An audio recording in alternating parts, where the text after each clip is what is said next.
Welcome to my sailing channel, Long Form Sailing.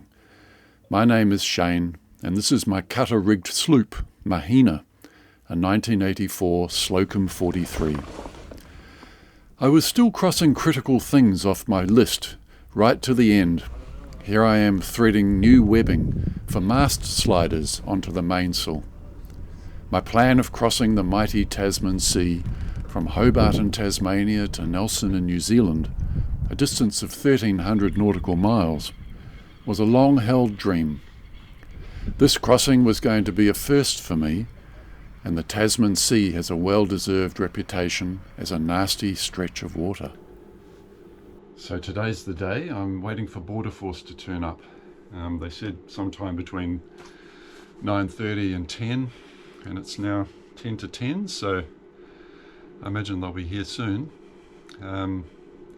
I feel ready to depart. Just very excited, and amazingly I actually got a good night's sleep last night. I was so tired after all the preparations that I had no choice. So anyway, I'll keep pottering around and get a few last minute things done.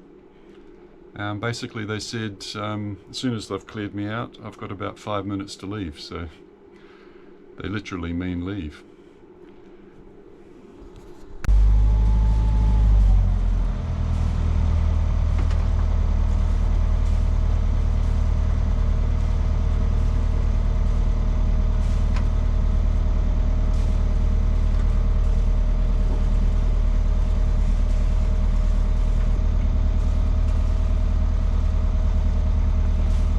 See you guys.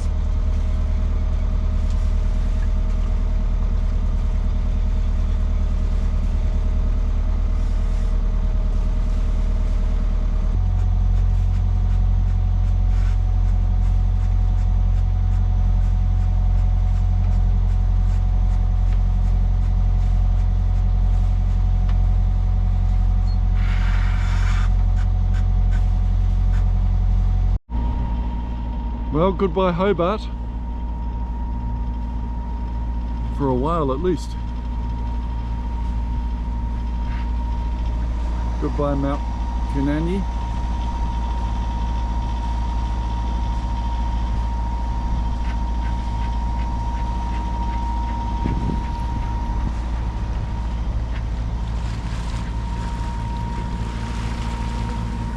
Goodbye Blinkin' Billy.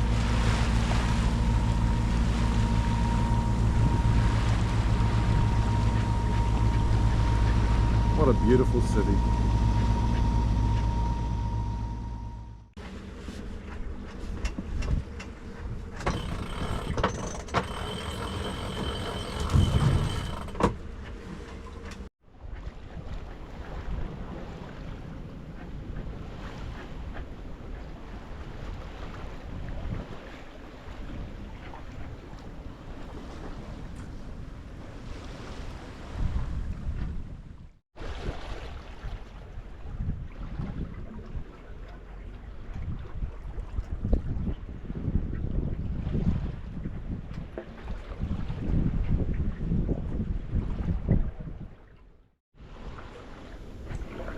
There's the entry to the D'Entrecasteaux channel from the Derwent. Been through there a few times.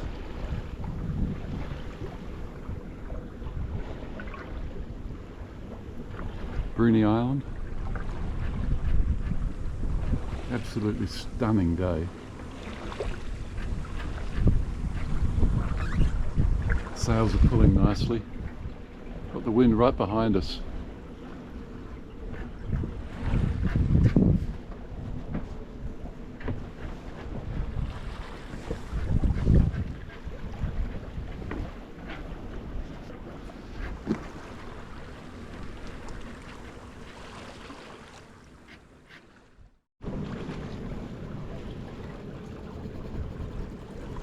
That's the Iron Pot, the entrance to the Derwent estuary. Used to have a house on it, a lighthouse keeper's house. It's just in ruins now.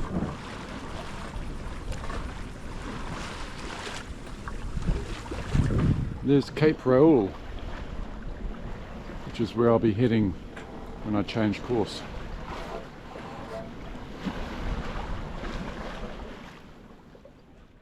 The dolphins have been giving me a great send-off. Here they are. Oh.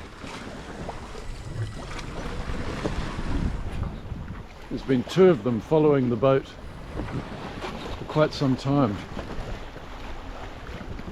Looks like there are more now.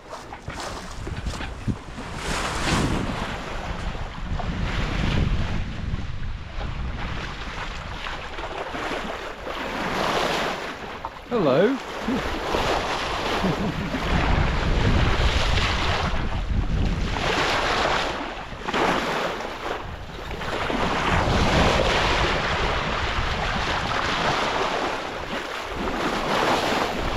They're pretty little dolphins, these Tasmanian ones.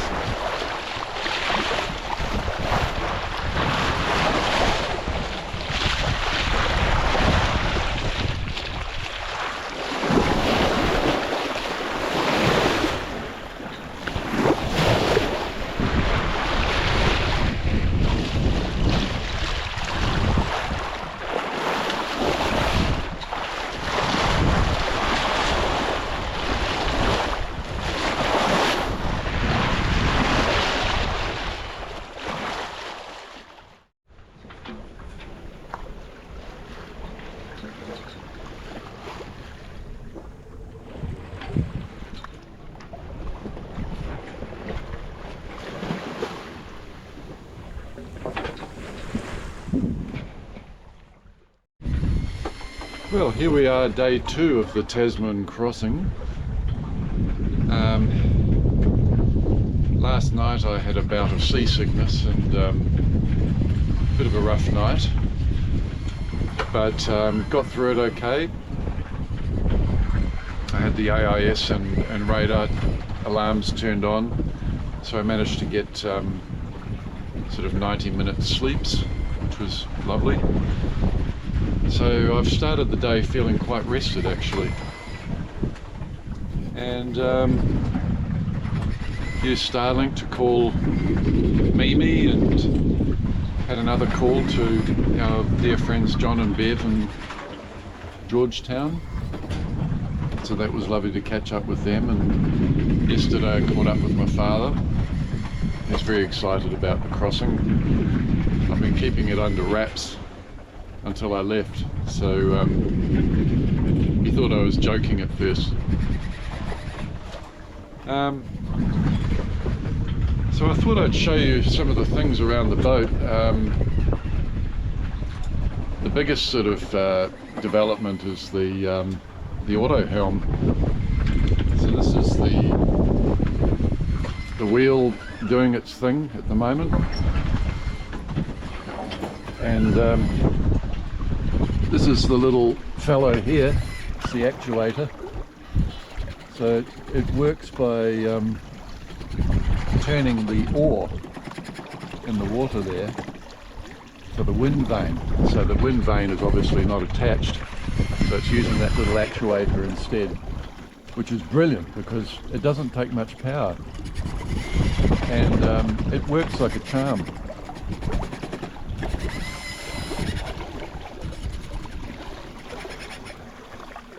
So that oar pulls these lines that go through these pulleys down through here and up to the drum on the wheel. So very excited about that. It gives me an alternative to this Raymarine helm autopilot, which is really no good in rough weather. Strong winds, anything over 10 knots, and it doesn't work. So we've got the Genoa set, and a full main at the moment. I had it reefed. I had 2 reefs in the main last night, which was really too much, but I was just a bit worried my first night out. So the boat's going quite well. There's a long lazy swell. Not much wind predicted for today, but more than enough for everyone tomorrow. More than enough.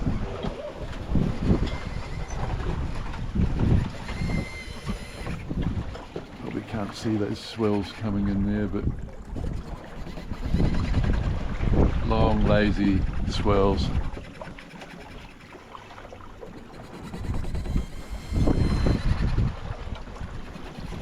Probably about 7-second intervals. So that's the autopilot control box there, with the gyro compass. And down here,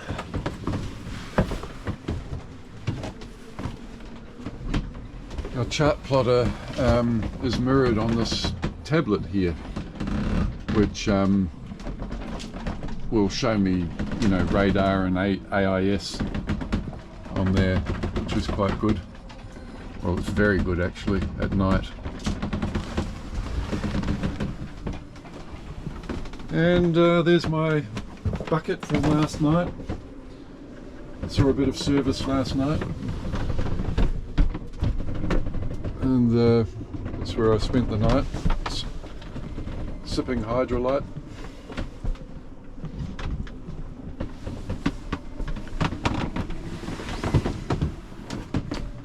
So that's it really, day 2. It's nearly midday, 20 past 11. And very happy to be underway, very happy. I think talking to my wife Mimi this morning about my seasickness last night, because I don't normally get seasick. She thinks it might have been all of the anxiety and build up to leaving that's contributed to that, and I think she's right. I hope it's not a new thing, some sort of change in my constitution to make me a person that's subject to the mal de mer, but anyway, let's hope that's the last of it last night.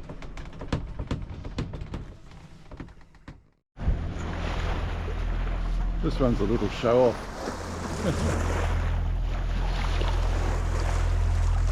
Oh, tiny dolphins. Oh, there's the big ones out there. It's just the babies playing around here.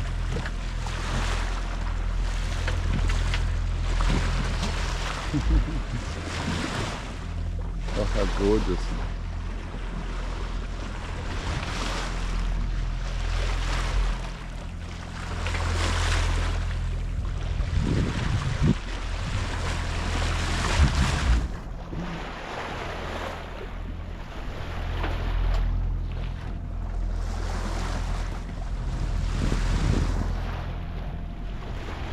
Look at this oily Tasman.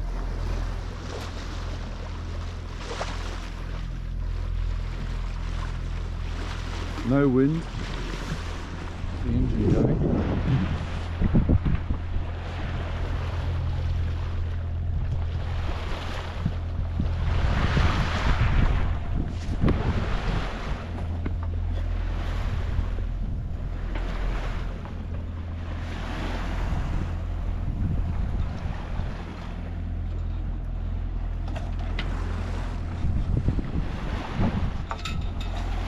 But it's very rolly.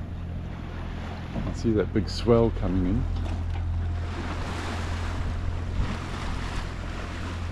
I won't stay like that for long. We've got plenty of wind coming in tonight. Well, the sun's setting on my first full day at sea, and it's still looking beautiful and silver and a little oily. Big swell, sun's going down. Beautiful.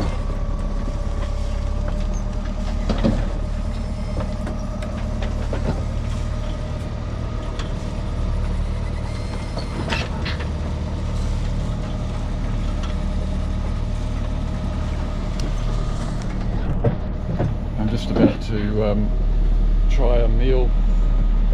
I pre-cooked 10 meals. That's sort of enough to do me for dinner and lunch. So what is it today? It's chicken curry. I don't know if that's so good for a dodgy stomach, but give it a try.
Whew.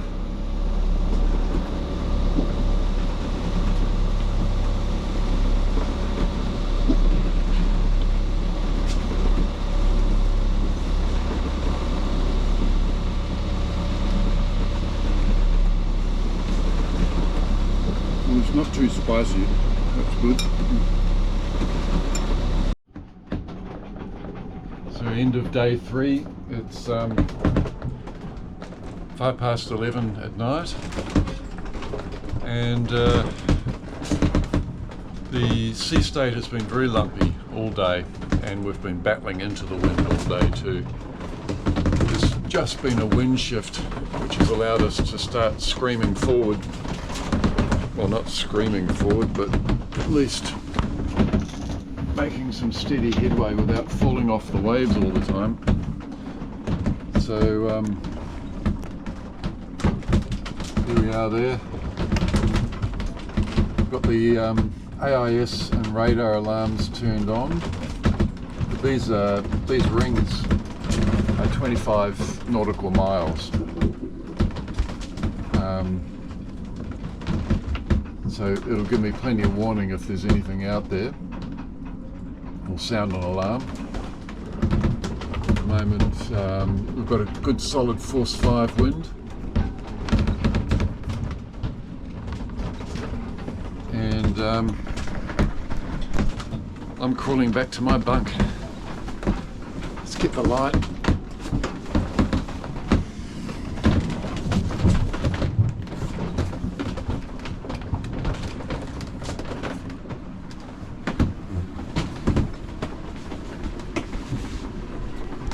Got these red lights set up to, they came with the boat actually.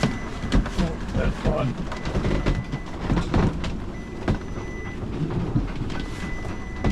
That's, I think I know what that is when I'm getting around the boat. And this is my nest for the evening. And that alarm is my handheld radio telling me that it's low on battery. Here we go. Right, so put that on charge.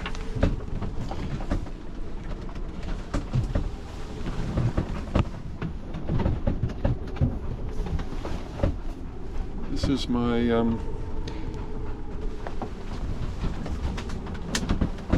we can't see much without the light on, but there it is. I've got a lee cloth set up here that hooks up behind me. Got my bucket ready. That's seen a bit of use today. And jacket, my warm jacket, my sea boots.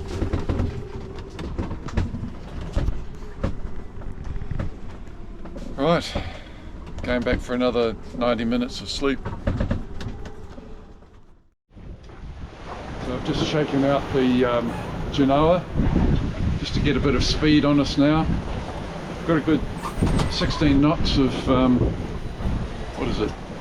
Pretty much nor easterly wind. Quite a lumpy sea,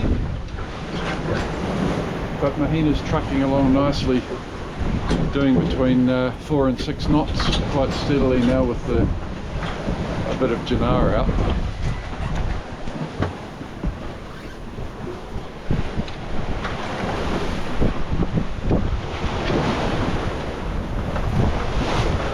I just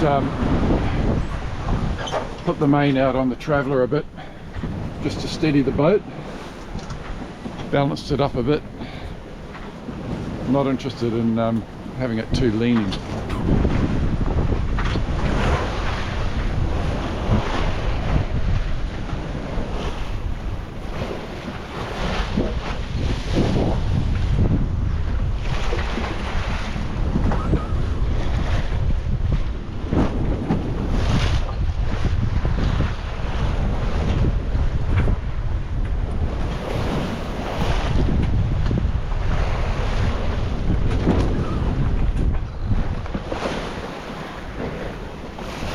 Sunrise over New Zealand.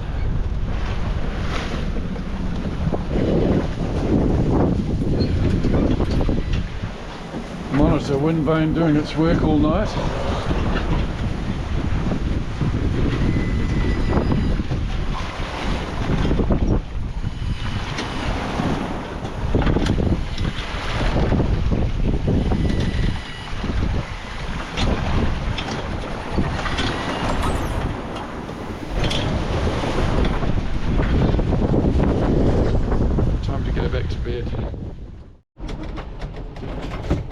Feeling in need of a bit of strength after my mal de mer, so I'm boiling some eggs.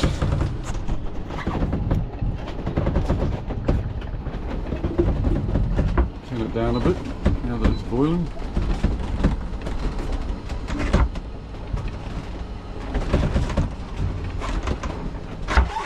And outside, still looking cold and grey and lumpy.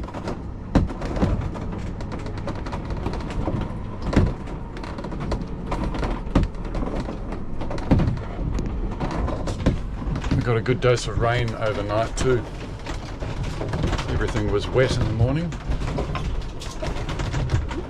Other than that, things are good.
Well, I just had some more excitement. Pretty unusual and scary one, this one. So I heard a funny noise, and this is a sort of a lesson on not wearing headphones when you're sailing. It's good to hear funny noises when they come up. I popped my head up into the cockpit just as the helm was about to fall off.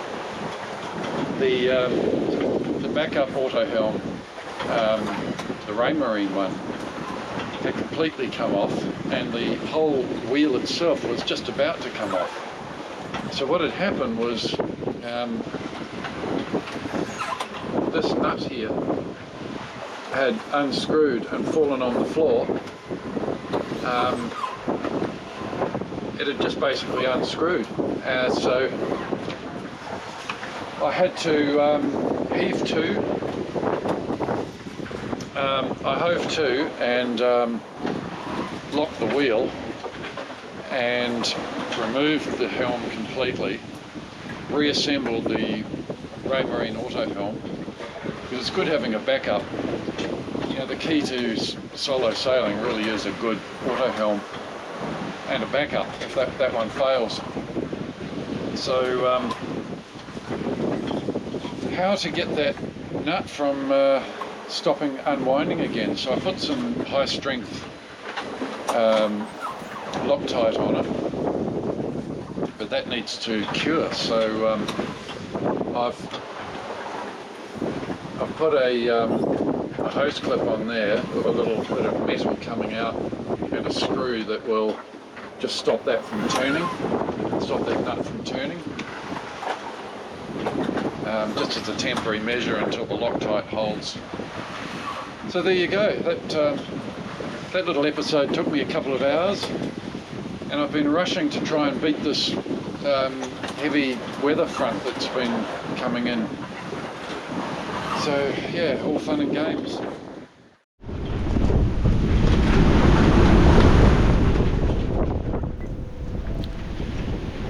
There is no departure like a boat departure, a vessel held in cleansing water, casting off the mooring, casting off the old you, hanging up the frayed 10-year coat that has served you well, but now feels too heavy. There is no departure like a longed-for one.